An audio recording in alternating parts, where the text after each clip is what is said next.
I really feel terrible for this character. I mean, poor Rod Torque Redline had some great scenes in the movie, and it seemed like he had a lot of potential to be a great character in the movie, but unfortunately, he was killed by the lemons within like 20 minutes of the movie, and it really is all Holly Schiffwell's fault, because she hesitated to go into the men's bathroom at the Tokyo party for the World Grand Prix. And truly, if she did not hesitate, she probably would have made it to the bathroom before Mater came out and hopefully would have saved Rod. But she hesitated, so I really put the whole blame of Rod's death on her. That was a terrible mistake on her part, but of course it's all a movie and it's all meant to be that way. So nonetheless, let's get into today's birthday request. Happy birthday, Damien Fowler. I hope you are having a great day. And if you are watching this after your birthday, I hope you had a good day on your birthday, possibly receive some cars or planes for your birthday, or maybe some other gifts as well, some electronics or whatnot, whatever you may be into. But regardless, I hope you had a great day, and thanks for making the request. Now, if anyone out there would like to make a request of their own, feel free to do so, but just let me know at least 1 month before your birthday. So now let's get into the review here of the variations of Rod Torque Redline. Now there are really only 2 variations of Rod. On the left here we have the regular version, and on the right we have the damaged version. But when he was released as a single in 2011 as one of the premier diecasts for the Cars 2 line, they had kind of a solid blue like this that wasn't metallic looking, and then there was a variation that had a more metallic paint scheme that looked like this here. So you can kind of see the difference in the paint there, quite drastic. And now I believe the darker, or I should say the solid blue that does not have a metallic finish, is more accurate to the movie, because I just don't really think he really looked too spectra-flamey, I guess you can say. He looked a lot more like this in my opinion. Now, Rod Torque Redline here, according to the Meet the Cars book, is a 2006 Deringer DXR, which is a fictional creation, but he does look like a cross between a 2005 Mustang GT and a Dodge Challenger. He actually quite resembles the Dodge Challenger a bit. Now on the side here, you can see G4 DXR, which seems to be his model because he is a Deringer DXR. So G4 also relates to his model, I would assume. Now he has this black stripe going along the side here, which is also kind of an allusion to actual Dodge Challengers. On the side here, kind of engraved into the black there, it actually says G4 DXR. Again, it's kind of hard to see in the lighting because it really blends in with the black, but it is there. It's the same text that is right there in white. On the back here, we can see his nice taillights, and his license plate reads M1911A1, which is a gun, which makes sense because Rod Torque Redline is the American agent in the Cars 2 movie, and he really kind of serves as the tough guy in the movie until he dies. And of course, if you aren't aware, he was disguised on the oil rig as a gremlin, very similar to Grem, but also had a yellow stripe. And then he also came to the Tokyo party to give information to Finn McMissile, and that's when the tragedy happened. Now, it actually says that his license plate is from Michigan, and that is the birthplace of Bruce Campbell, who voiced him in the movie. So that's nice that they incorporated that into his body. It seemed like the early releases of Cars 2, their license plates always seem to have a connection to the actor or something like that, because I believe Holly Schiffwell, Finn McMissile, and probably a few others like Leland Turbo had that as well, but they don't really do that anymore, unfortunately. However, most of the cars that they're releasing now only appeared in the movie for a solid 1 second and had absolutely zero voice lines.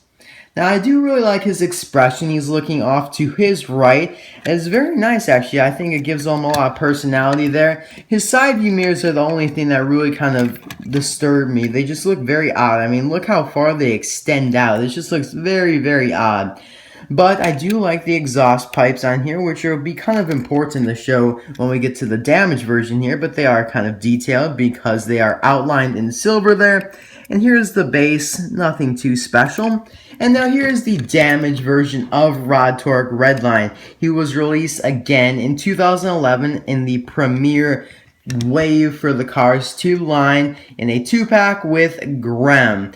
Now, it was the exclusive vehicle in the 2-pack, and now most exclusive vehicles, I mean, I would say that most of them do not get released again, but some of them definitely have, and I'm really quite surprised that neither of these two have been re-released. They really have, like, only really been contained to 2011.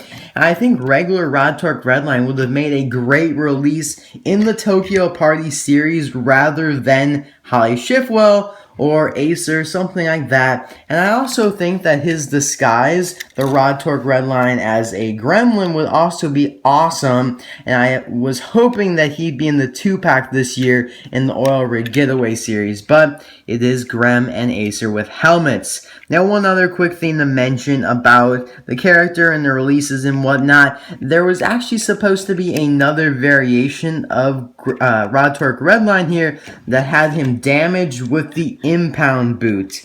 And it was like a gray impound boot, just like Boost, Wingo, McQueen, those types of cars. And unfortunately, it was never released. Come on, Mattel. I feel like that one would have been a great release.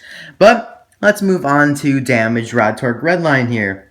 He's got this like big mound in the hood here, which is kind of odd. I'm not really sure how that happened, but he does kind of have that like hump in the hood there, so it's not a bad thing. It really makes him look very damaged, though. You can see kind of all the, I guess you can say, kind of indentations in his roof here going to the back. He really got crunched on this side right here because it seems like Grem or someone just really collided right there, crushed the taillight right there, knocked down this license plate so it's slanted now, and then also kind of took down the exhaust pipe there so it's kind of on a slant down. Now, I think that's a great detail by them because, you know, I would just assume they just keep it the same because it's such a minor difference, but Mattel actually made it look damaged, which is great on their part. Good job to Mattel. And you can also see kind of the scrape marks that the lemons caused on him right there. You can see the whites and just awesome detailing on him. The only thing that I do not care for about him is his expression, because now if you guys do remember, when Rod Torque Redline was in captivity by the lemons, he was pretty happy. I mean, he probably wasn't happy on the inside, but he wasn't showing it because he's an agent. He's trained to do that. And so he was really just blowing it off and really making fun of the lemons, saying that they're stuck looking like that. And I feel like more of a cocky expression or a more happy expression would have actually fitted this one a little bit better, ironically. Now, one other detail to note is that the right side view mirror was broken off. Not by me, it's meant to be that way. And the left one is fallen down. I guess you could say the pole kind of just broke and it slanted down.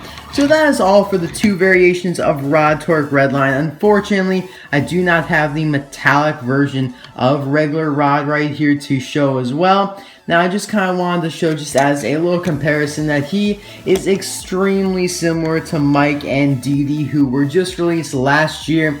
Now, these are the police cars in To Protect and Serve. Now, although they aren't exactly the same, I believe they are very similar. Now, of course, they can't be the same because they all have, the police cars have the indentations in the body for the accessories and whatnot, but for the most part, they are the same. You can see the exhaust pipes there, the dot between the taillights, the license plates right there. Now, it seems that Mike and Dee Dee are higher, they're raised up more, but that's really probably because the size of the tires there. I actually think that they are basically the same mold, just with minor differences. Now, Mike and Dee Dee are unibodies, meaning that they are one solid piece of metal besides the base and tires, of course.